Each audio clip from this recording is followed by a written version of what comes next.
ঈদের নামাজ পড়িয়া একটা যুবক কবরের কিনারায় হাউমাউ করে কান্না করে।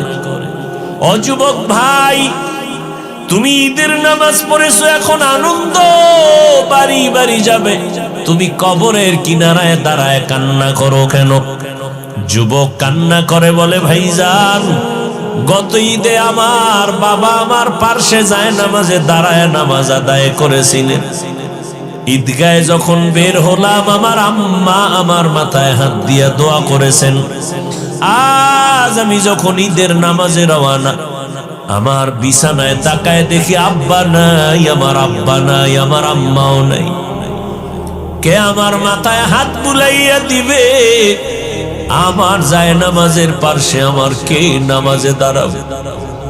আজ আমি বড় ইতিম।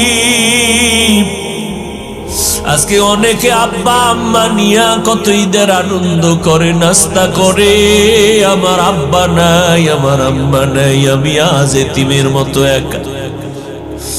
আমার মাথায় হাত বুলাইয়া একটু দোয়া করবে, সে আম্মা দুনিয়ায় নাই। আমার বাবা আমার মাথায় ছায়া দিয়া রাখবে, সে বাবাও নাই, আমি বড় এতিম।